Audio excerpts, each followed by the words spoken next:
we couldn't afford to buy a computer kit on the market. So we liberated some parts from Hewlett-Packard and Atari, and worked on a design for about 6 months and decided that we would build our own computer. So we built one. Apple is the most valuable company in the world and has a role in our lives like no other. However, its journey to the top has been full of incredible highs and some of the lowest lows. Hello, I am Macintosh. It sure is great to get out of that bag. This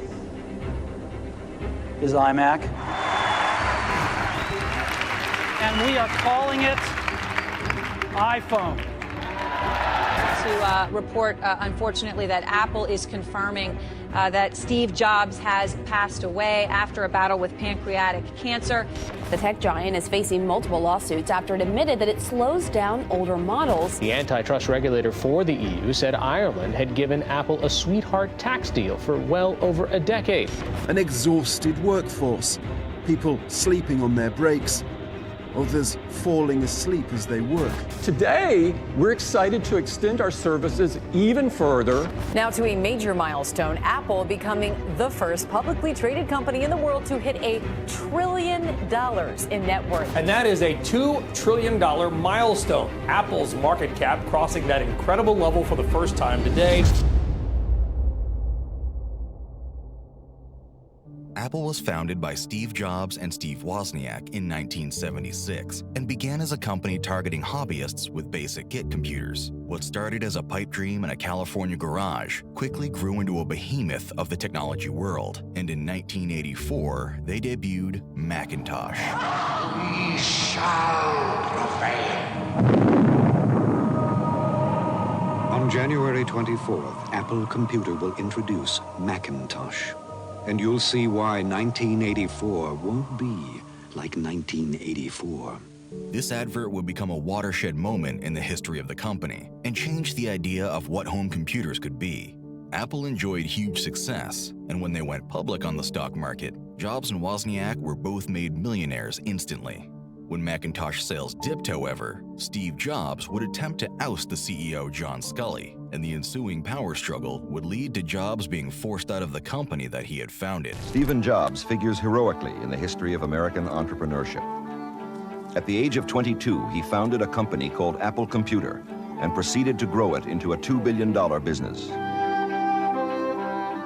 In the spring of 1985, he lost a power struggle inside Apple and left the company he had created. Although the company did have some successes from that period on and innovated in a number of areas, it's difficult to view that period when Steve Jobs was absent from the company as particularly successful. They went through a large number of executives, and ultimately, just before Steve Jobs returned to the company, they were on the verge of bankruptcy. Apple had been hemorrhaging money and was not able to compete with Microsoft. The 1990s were the decade of the Windows PC, and it was inconceivable that anyone would buy a Mac at that time. What was interesting for Steve Jobs was that he then started Next Computing, where he built a whole computing company which was extremely profitable, which was then acquired by Apple for almost $500 million. As a result, Steve Jobs returns back into Apple. When he came back, it was like a reinforcement, like a big reinforcement. And he felt entitled to do his thing, to redefine the company the way he thought the company should be in the very beginning. So the company regained this idea of, I don't need to look to what other companies do. I don't even need to look at the customers. I'm going to tell the customers what to do.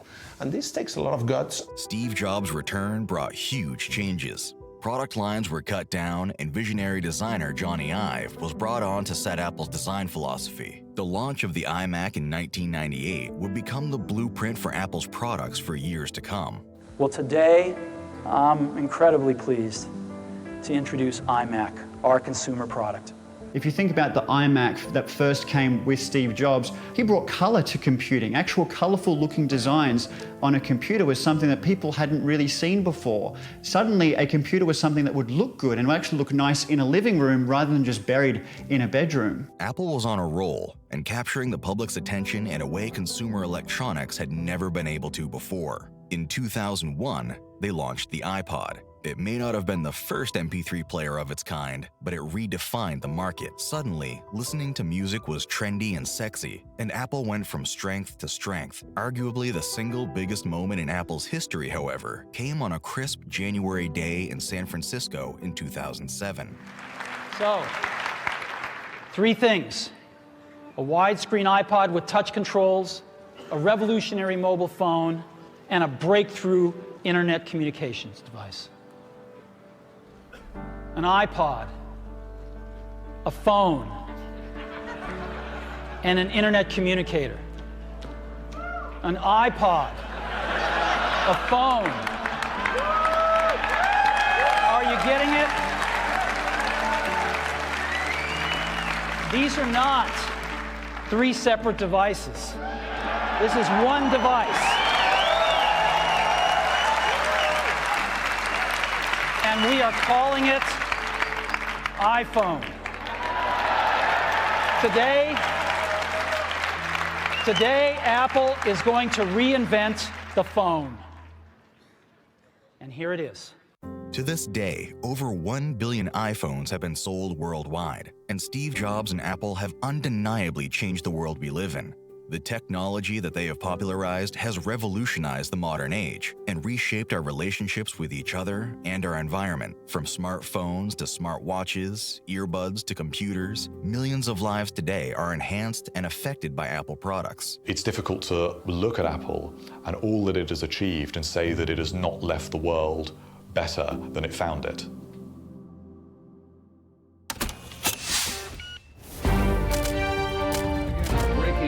Story at this hour: Steve Jobs, the CEO of the iconic Apple Incorporated, has announced he has resigned. We've just gotten a hold of his letter of resignation, and I want to read that to you at this time.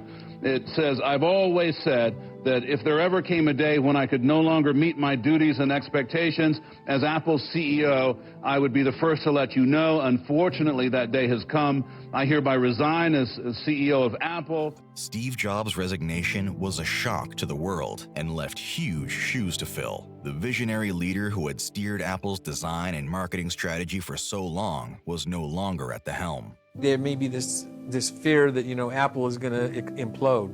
That's not even close to being true.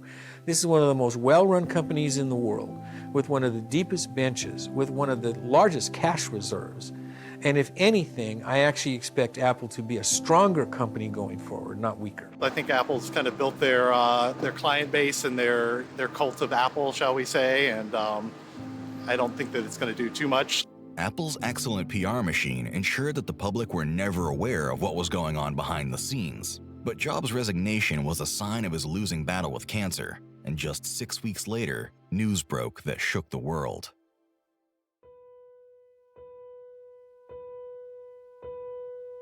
Steve Jobs, co-founder of Apple and the most successful businessman of his era, dies age 56. To report, unfortunately, that Apple is confirming that Steve Jobs has passed away after a battle with pancreatic cancer. Steve Jobs, a rebel and icon, dead at 56, father of 4, inventor of the Apple computer, inventor of the iPhone, the iPod, and the iPad, one of America's foremost business executives, a master retailer, a master inventor, a demanding boss, has died, succumbing to liver cancer and pancreatic cancer. Just minutes ago, Apple's board of directors issued a statement saying, in part, Steve's brilliance, passion, and energy were the source of countless innovations that enrich and improve all of our lives.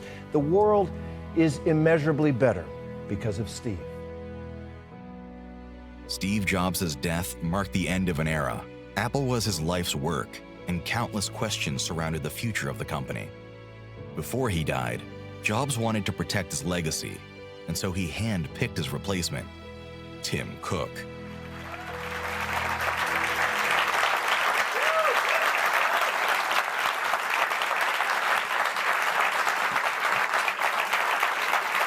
Good morning. Good morning. This is my first product launch since being named CEO. I'm sure you didn't know that. Tim Cook and Steve Jobs have very different backgrounds. If Steve Jobs is a product person, someone that is obsessed with the minor details of each and every device, Tim Cook is an operational person. He is a person that understands supply chains and management. And so understandably, that does lead to a slightly different approach. I think the big difference when Tim Cook took over was that, well, after all, he's an engineer. He's a very passionate engineer with a lot of knowledge of the personality of the company, etc. But the way they manage their relationship with suppliers, the whole value chain, etc., is far more, let's say, professionalized. You need to turn Apple into a very well-oiled machine that can deliver. That's fundamental. When Tim Cook took over, there was a seismic shift at Apple. From an idealistic company that saw itself as a David to the Goliaths of the tech industry, they became a ruthless machine with profit margins at their heart.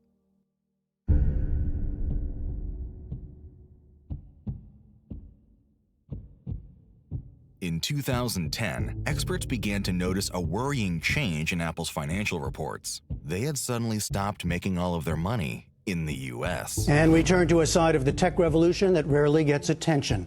How much do our leading tech companies pay in taxes? Apple could be about to feel the wrath of the European Commission, which is set to accuse the US tech giant of benefiting from illegal Irish tax deals. It turns out good old Apple might owe Italy around, €1 billion in back taxes. This shift prompted both EU and US Senate to launch detailed investigations into what Apple had done. And it was these investigations that indicated to the public that Apple may have sidestepped the law in its quest to maximize profits. You swear that the testimony you're about to give will be the truth, the whole truth, nothing but the truth, so help you God. I do, so help me God. Since 1980, Apple has had an R&D cost-sharing agreement with our Irish subsidiaries. Our cost-sharing agreement, which is common in the industry, is audited by the IRS, and we are in full compliance with all laws and regulations. This agreement shifted the economic rights in your crown jewels to 3 Irish companies that you own and control. And so $100 billion plus is now stashed away in these 3 Irish companies. I'm not saying it was legal or illegal. You've told us in one place, I believe, Mr. Cook, that you do not intend to bring those monies home unless our tax rates... Senator, there's a lot there. I'd appreciate being able to... You can, but I just want to ask you that one question. Is it true you told our staff you're not bringing the $100 billion home unless we reduce our tax rates? Is that accurate? I don't remember saying that. Is it true? I said I don't remember saying. No, I'm saying, is it true that you're not going to bring them home unless we reduce our tax rates? I have no current plan to do so at the current tax rates. Okay. With that, we're going to move to our third panel. Thank you. Thank you, Mr. Chairman. It was a sham. It was purely an accounting maneuver, but it was an accounting maneuver that allowed Apple to take profits that were properly attributable to the U.S. and just move them to Ireland. The reason that was helpful to them is that Apple had made a sweetheart deal with the government of Ireland to get an especially low tax rate, where they'd pay tax rates of 1% or even less. Ireland a tax haven? Yeah, I think by any meaningful definition of the term, it is. The government will tell you that technically it's not. But if you have any meaningful definition, i.e.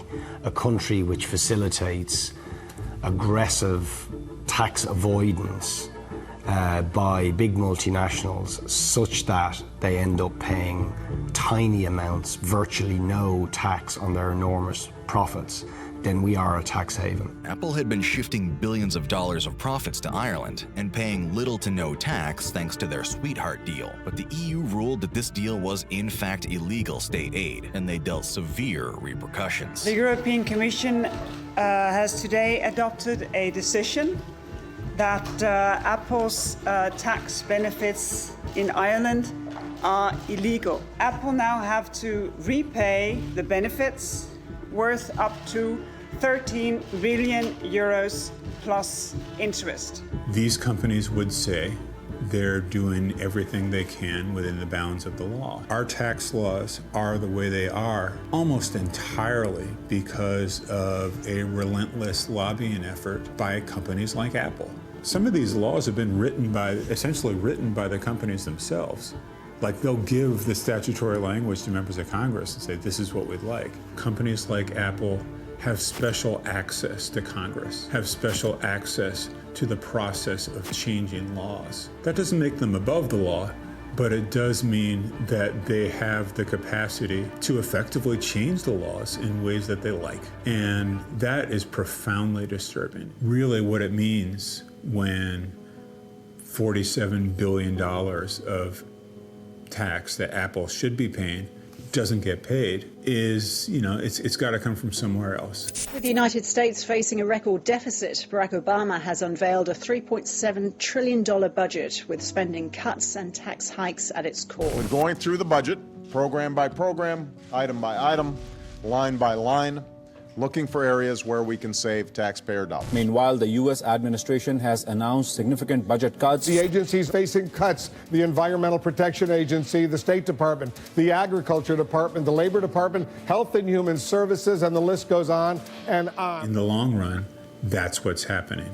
All this revenue loss is coming out of something that we'd all really like to see, like structurally sound bridges and roads, a good education system, a healthcare system that we can all rely on. All of these important services are incrementally eroded by tax avoidance on this scale. Everybody loves their iPhones, and so it's easier for people to fall so in love with their iPhones that they don't really want to think about what else the company is doing. The responsibility for corporate tax avoidance by Apple and other companies can be laid at the feet of a compliant Congress, politely passing whatever bills the corporate lobbyists want them to pass. But part of it also has to do with the public.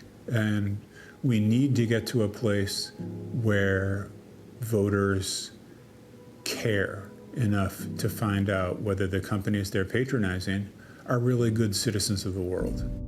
Apple's corporate tax avoidance shows no sign of slowing, and the real-world implications of this are felt across the globe. This friendly company with innovation and care at its heart is using these loopholes to take the money away from its customers in the places it could truly make a difference.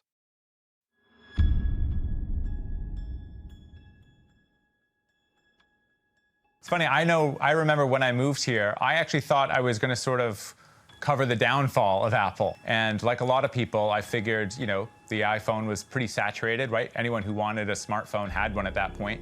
And it wasn't clear to me how Apple was going to continue to eke out profits. And of course, they've basically doubled in valuation since then. And I realized that all the assumptions I had were just, totally backwards. The power of the ecosystem is really just beginning to be understood, I think. Which smartphone is in your pocket right now? Got the iPhone 10. Oh, there it is. There it is. Sometimes it's hard to break away from that ecosystem. What is it about this ecosystem you're talking about? Judner, you're next, man. The pressure's on. iPhone 10. Wow, it's just 2 phones so far. I'm gonna be straight up. It's iMessage, man, the ecosystem. Whoa. That's what it is for me. The Apple ecosystem describes the way that different Apple products integrate seamlessly with each other. With Messages, for example, Apple uses the internet rather than cell towers and is able to display messages across your Apple Watch, MacBook, and iPhone with no delay. The more that you buy into the company, the more you are led into this ecosystem.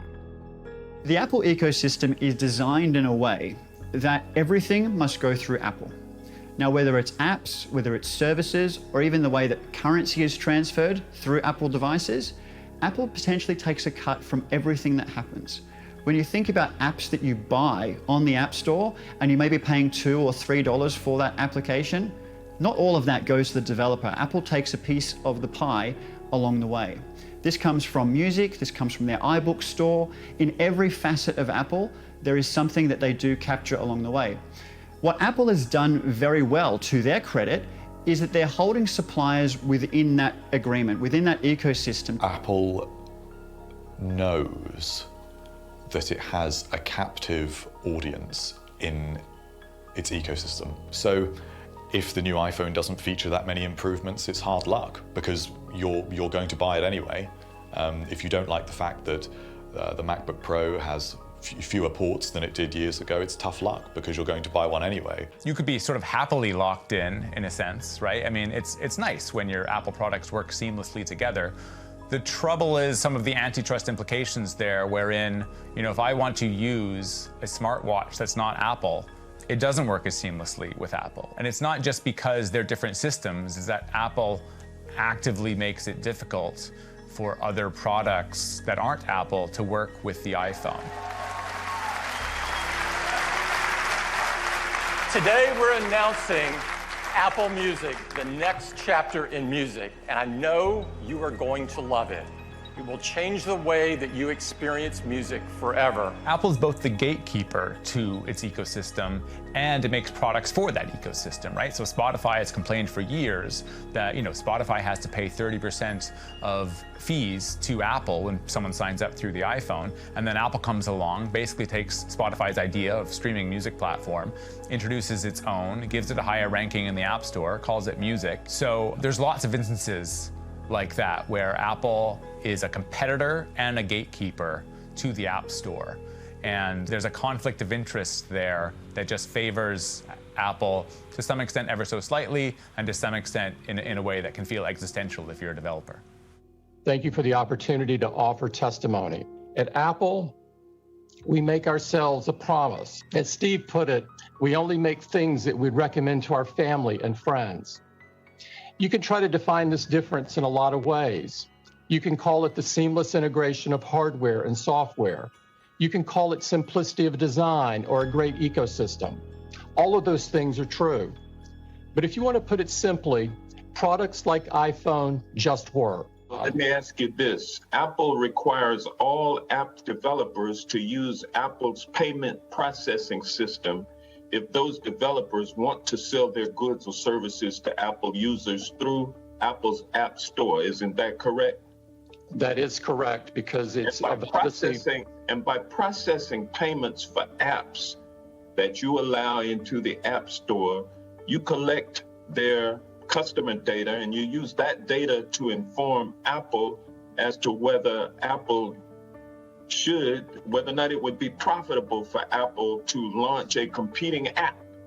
Isn't that correct? Apple has come under massive fire for antitrust. That's been one of the big battles that the company has been fighting over the last few years. It really has felt, reporting on Apple, that there has been a new antitrust case every day in a different region. South Korea, Italy, America, the UK, you see it everywhere, that they are all going for different areas. But the big thing is the App Store, because the argument is that the App Store is controlled by Apple. Not only does Apple take up to 30% of every purchase on the App Store, but it also controls which apps are allowed to even be there, which has led to the argument that they serve as a gatekeeper for the platform. And European Union regulators have accused Apple of violating the bloc's antitrust laws. Yeah, I think that it's a bold move. I think that at the end of the day, antitrust scrutiny on Apple is increasing. Yeah, that's right. You've been called one of the most important trials in Apple's history, with the game maker accusing the tech giant of violating antitrust law. In a sort of layperson sense of, if I want to download an app onto my phone, how do I do it? There is only one answer, right? And it's the App Store.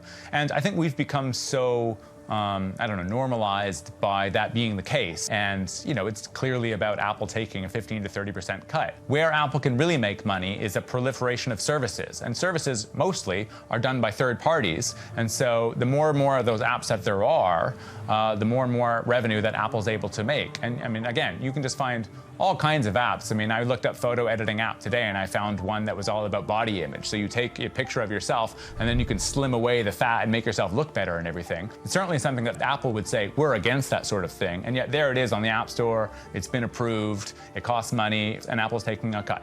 You have to remember that the average smartphone user is on their phone more than a quarter of the day. So if you're Apple, there's just an unprecedented level of power in terms of how someone engages with your product, right? Compare that to a BMW that someone might spend, $70,000 or $80,000 on. Well, they drive it an hour a day, right? BMW sort of doesn't have a hold on your life in a certain sense, nor can they dictate the speed limits or anything like that. There's a sort of limit to how they can actually please you as a customer. Whereas when you're a smartphone operating system and the device maker and the gatekeeper and you're controlling apps, that's a lot of power. As Apple's device offering expands, so does its control over its users, and the law is slow to catch up. With so many people's lives relying on Apple products, it's clear that the power this company has is entirely unprecedented.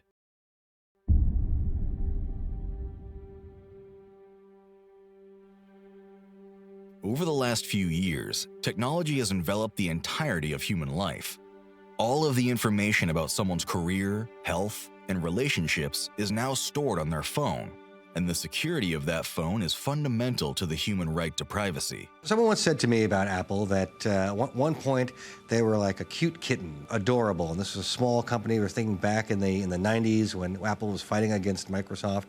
But as they've grown bigger, they're like a tiger, something that is much more dangerous and also maybe cute, but it's still, you need to have a healthy respect around a tiger. And I think as Apple has grown bigger, it has gotten some enormous power. It is the largest company in the world. It's being called a regressive step for privacy by critics. Apple plans to enable a feature that will scan iPhones, iPads, and Mac computers for illegal content. Apple plan to scan iPhone images raises fears over bulk surveillance. Apple plans to unveil new iPhone software designed to identify images of child pornography from just about every phone they've manufactured. This is a big sea change for Apple because it had been the what happens on your phone stays on your phone company. They had been promoting privacy and security as being their main differentiators with other competitors. And this was endangering this notion that it was your phone.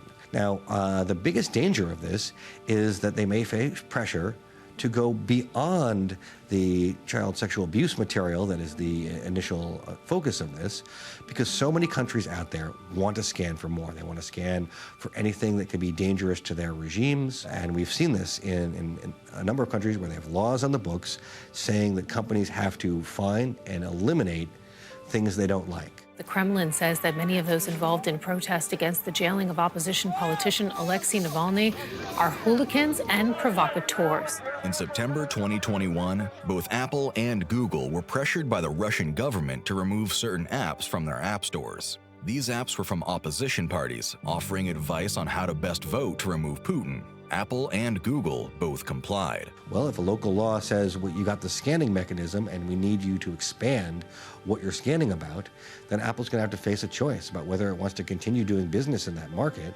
or whether it's going to comply with that law and potentially be engaged in a massive, authoritarian censorship scheme. I think Apple has grown to be such a behemoth on this planet that they do certainly think that they are above the law in some cases, or even above ethics. I think what you'll tend to find with Apple is that they're certainly keen on making sure that privacy is more of a marketing tool than potentially doing good for the world. There is that arrogance, there is that perception that they would rather make sure that consumers strongly believe that their privacy is safe with them than actually helping people when they need it. Aside from the products that have come out this year, like the iPhone 13, the major theme of Apple this year has really been privacy. And privacy has been at the forefront of what Apple's been doing for several years. But they really have been marketing it a lot, right? They've used the Las Vegas slogan, but for Apple in the past, right? What happens on your phone stays on your phone. And they have a particular ad, and they sort of personify how people track you as you use your phone. So as he gets into a taxi, for instance, somebody else gets in with him and follows him around. So by the time he gets to the end of his day at his apartment, 20 people are in his apartment or whatever. And then he gets on his iPhone and he clicks a button that says, ask apps not to track. And they all go poof. And the idea is that, of course, your privacy has been maintained because Apple's given you this feature.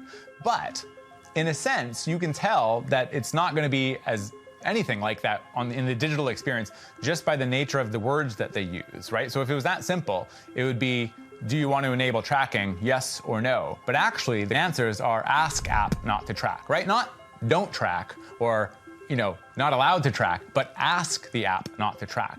And so far, since Apple's introduced this policy, developers basically tell me, they really haven't done anything. So you're still being tracked by a whole host of digital ads companies, by obscure data brokers that you've never heard of, that are doing everything that basically Apple was saying was bad in the commercial, but they're giving you the illusion that they've solved this problem by pressing this button. And you can actually argue that that's sort of a worse situation to be in, because by pressing the button, you assume that you have security, but when in fact you actually don't. Whereas, if someone's using an Android phone where you basically don't have the sort of luxury of thinking that you're living in this privacy-centric world, you might be a little more weary of the websites you're using and how you're, interacting with your apps or whatever, because you sort of know, hey, this is a bit of a dangerous town, don't leave your money, on the floor or whatever, right? Keep things close to you. So they've given you this understanding that things are really private, but in actuality, there doesn't seem to be much evidence that they are. iPhone 10, your iPhone is locked until you look at it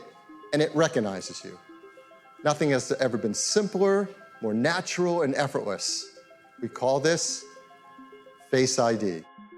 Every time you glance at your iPhone 10, it detects your face with the flood illuminator, even in the dark. The IR camera takes an IR image. The dot projector projects out over 30,000 invisible IR dots. We use the IR image and the dot pattern, and we push them through neural networks to create a mathematical model of your face. Face ID on the phone, if it's using it just for verification purposes and the information never leaves the phone, then it doesn't have very strong implications. However, if the information used for facial recognition that is developed by an iPhone over the years is transferred elsewhere, such that now your face can be readily identified in all sorts of other contexts while you're in the crowd, right? This has tremendous implications for our lives. And so putting that in the control of the user can help protect against the danger of the company turning bad later.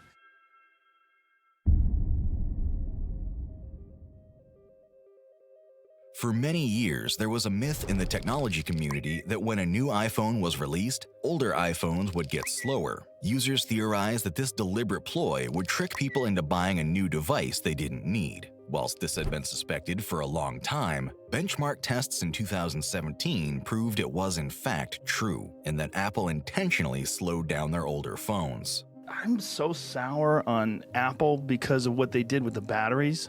Yeah. That was such a dirty thing to me because everybody had always suspected, like my friend Brian was always like, dude, I'm telling you, when the new phones come out, your old phone starts moving slower. I'm like, dude, that's a conspiracy. That's all.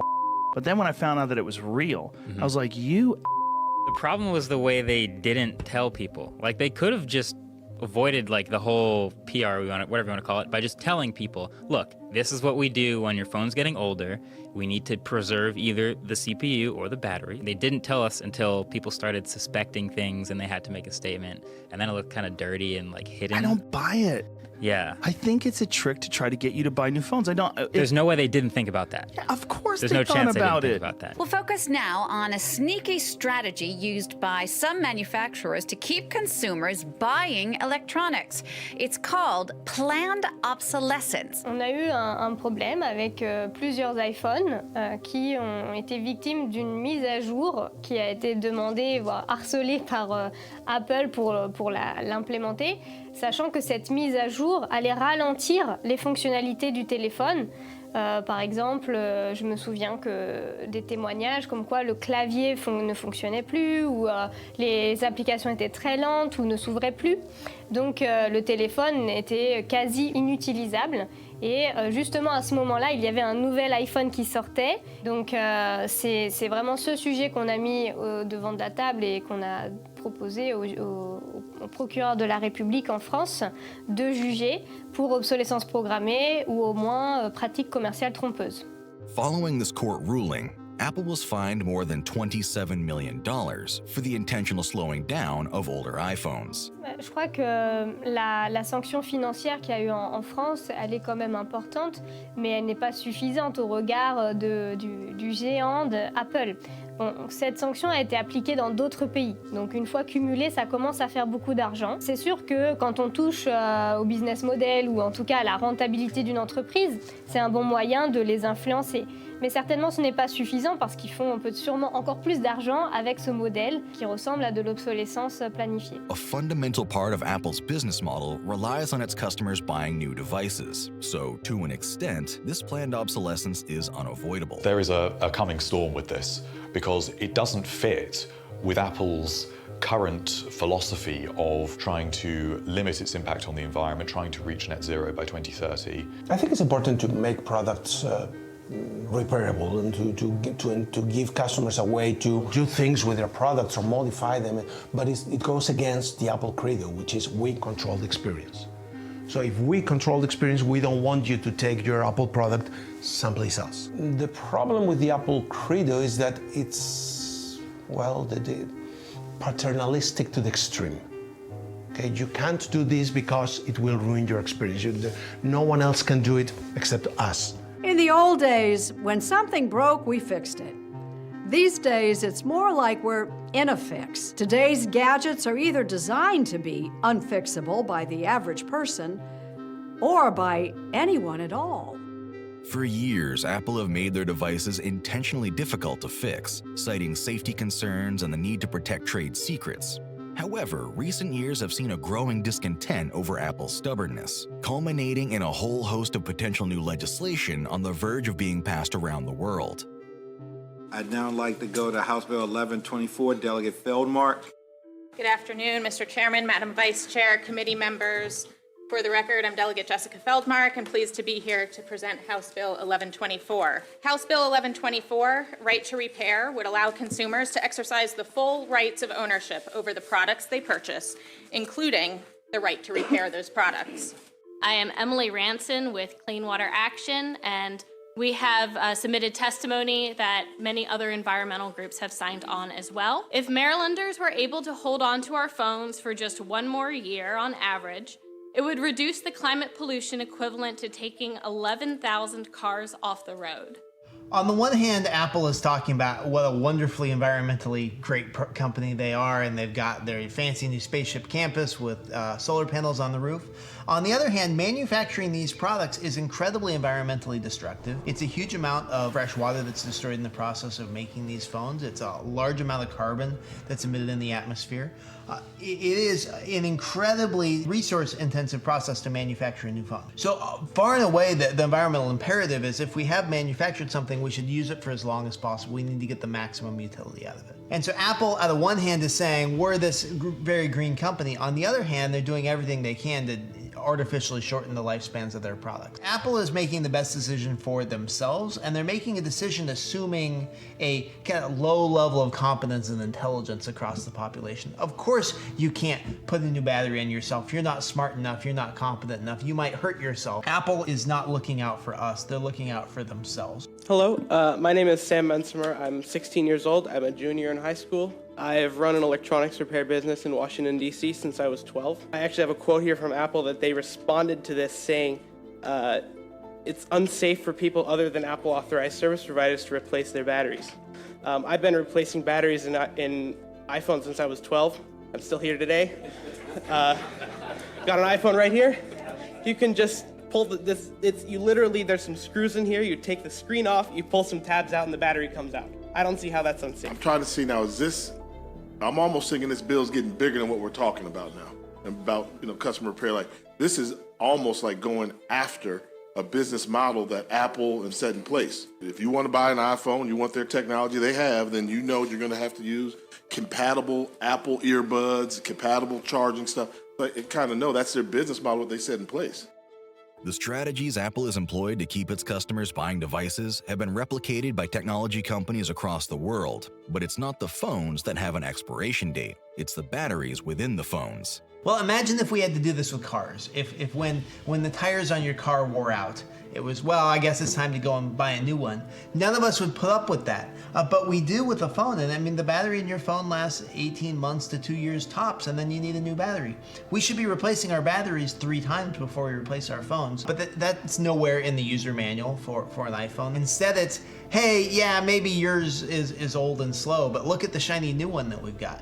Well, it's slow because the battery's degraded. Throw a new battery in and it'll be good as new. If we're going to solve climate change, if we're going to reduce the overall amount of CO2 that we put into the atmosphere every year, we're going to have to address the root of the problem, which is consumption. We have to reduce how much we consume. Unless we address that root problem of consumption, we're not going to be able to fix all of these second order effects. We've been trained. I mean, this has been, systematic consumer brainwashing. Every year there's a new one. It's the iPhone 10, 11, 12. Oh, mine isn't as cool because I don't have the fancy new camera. Consumers are starting to see the writing is on the wall. and hopefully that will slow down the money spigot a little bit.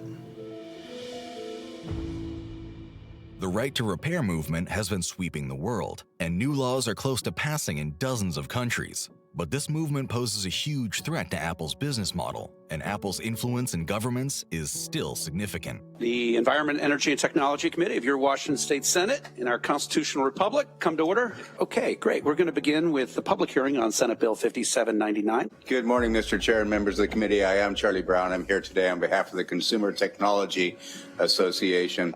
We are opposed to Senate Bill 5799. We don't believe that the legislature should pass this legislation without considering the unintended consequences. I'm sure that all of you have heard about lithium-ion batteries and the potential problems that can cause when they are not connected properly to a device. I have to say that at this point, with the language that's in this legislation, we absolutely oppose this bill. Senator Stanford. Why do I have to get a super special screwdriver in order to do that? I think that's really the focus here. It's not about being able to get into every little electronic component in this thing. It's about being able to fix a USB port or a worn piece of rubber.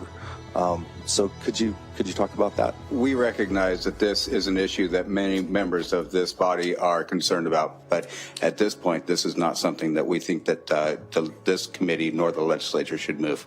I'm trying to understand your issue because I'm kind of with these guys. I'd much rather, I got 3 layers with my car. I thought the car example was excellent.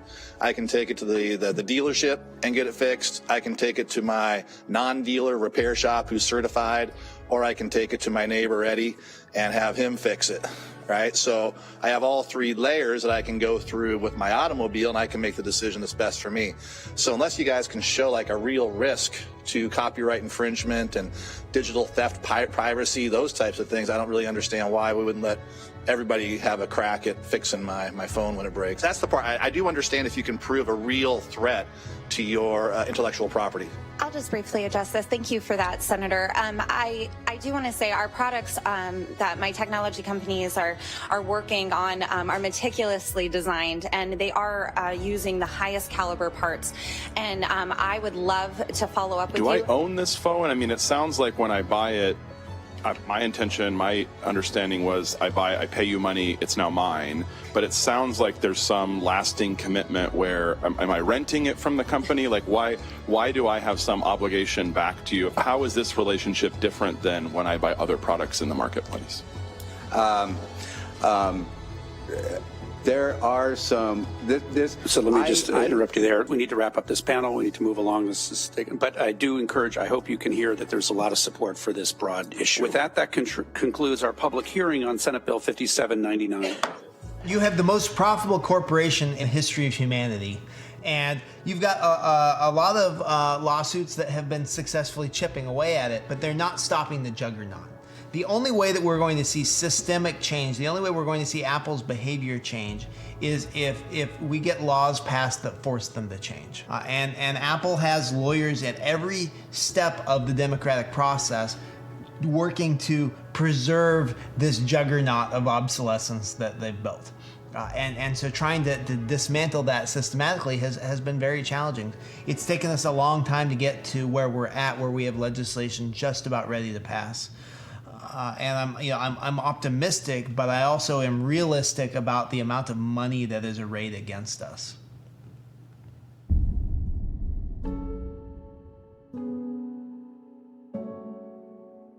In 2010, news broke of suicides at one of Apple's largest factories. My name is Li Qiang. I'm the executive director of China Labor Watch. I didn't know much about Apple until the Foxconn suicides happened in 2009. One of the serious problems with Apple is that it pushes the workers to their limits. Apple uses a hunger marketing strategy that is actually a torture for workers.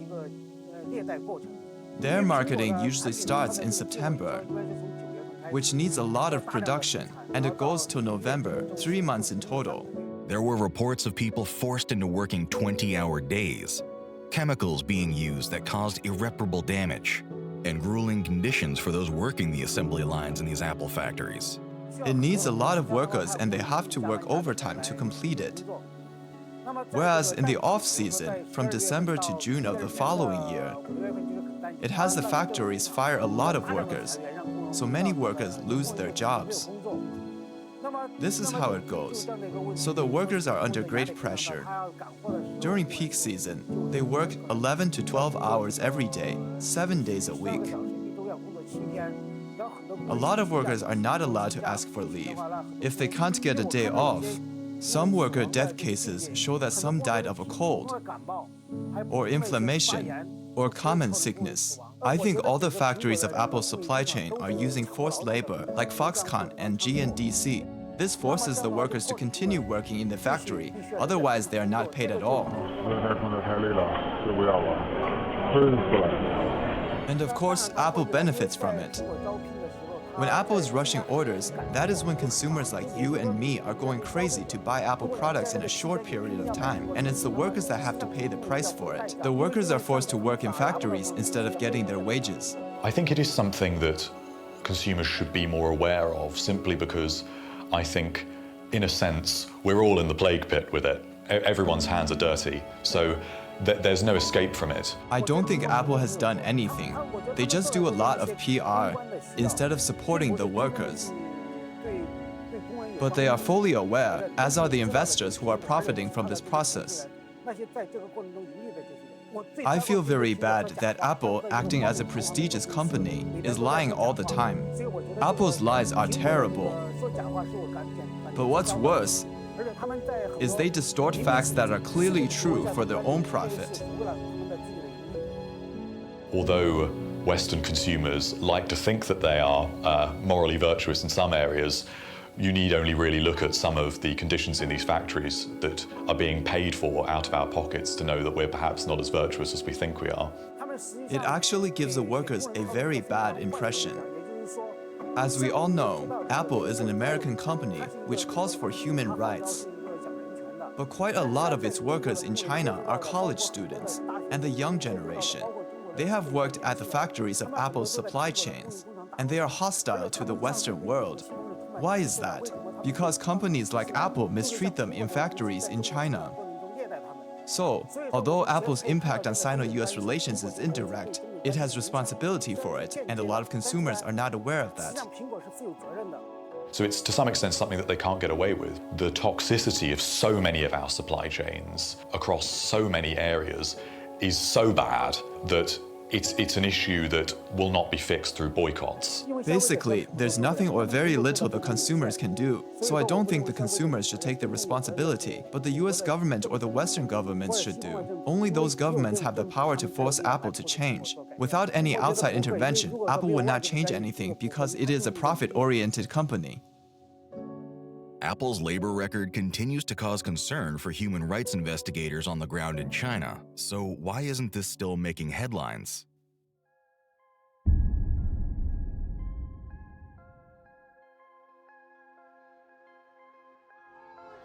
The cult of Apple has been talked about for years. Millions of fanatics around the world revere this company and praise its every move. They religiously defend the company on social media and purchase every device that they come out with.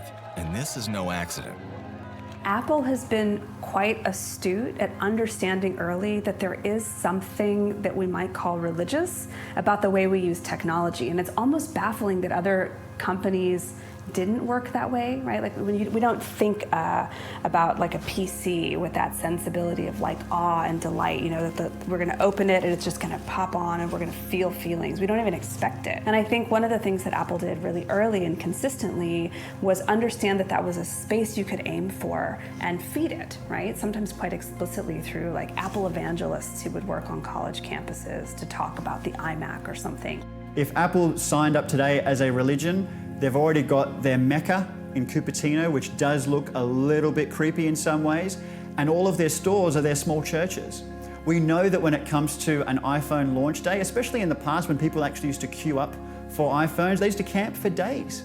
People used to camp around their stores, living on the streets, just to make sure they could be the first ones to get their hands on an iPhone. Leading up to that countdown of those doors opening, Apple staff would line up and surround the entire store and almost start chanting and clapping in this rhythmic way that made you feel like maybe you were walking into a bit of a cult. and you transferred over that money and you bought a device and suddenly you felt like, am I actually paying for this? The experience is too good to be true. I've paid over $1,000, but I feel so welcomed here. Apple stores are famed for the way they christen people into their Apple family and are heavily trademarked for their layout. The tall ceilings, white walls, and open plan design are synonymous with the Apple brand. That kind of design is something much closer to the feeling of being inside of like a community worship center or a large church of the late 20th century than it is your ordinary big box store, right? This is a little bit of what heaven's supposed to feel like. Typical joke is that Apple could sell milk, and of course they would sell milk at with a huge overpriced, overcommon milk, and when you see customers lining up to buy that milk, they will, hey, why are you lining up to buy milk? It's, after all, this is milk. And they would say, no, it's milk, but it's white. You have this company that is able to exert this distorting light, and when they get a new product, you don't feel that you're buying a product. You're becoming part of something. You are enhancing your image. And that's amazingly powerful. People buy it because it says something about them. It's a status symbol as much as it signals your merit and your appeal to other people. I would say this is a bit of a parable for the 21st century and the way that we're going to have to think about planetary crisis. That there's a kind of parable of the clean, the smooth, the seamless that we call ecosystem that's designed precisely in a way that distracts us from what's happening on ecosystems. You know, like it's not lost that you can open an Apple and the first thing you'll see is some beautiful natural landscape as your desktop. And that these things are named after great landscapes in California that are increasingly experiencing pressure from climate change and wildfire. So we have to read these ironies together and maybe think about why, as much as it's important to look at the religious aspects of technology, it's important to ask ourselves, is ecosystem still the word we want to use to describe a successful technology that's able to bring a bunch of devices together? Like maybe that's not smart. We wanted to make sure that we send a clear message to Apple and then also to the folks who are out on the line so they know more about the company that they're supporting today. And I'm a loyal Apple customer. I own an iPhone, I own a MacBook, and I love Apple products. But I also want to make sure that the folks who make the products that I love so much are treated ethically. Do we want to build a world where any corporation has so much share of resources in the world and so little scrutiny? I don't think that's sustainable for us. So the kinds of reframing it's going to take to push back, it's going to have to really come from a more public reframing of what kinds of other values we insist upon as a way of creating a whole ecological solution for a shared planetary future. Who do you belong to and who do we choose to belong to? As an uncertain future looms, the power is in the hands of the consumer to demand more from the companies we give our lives to.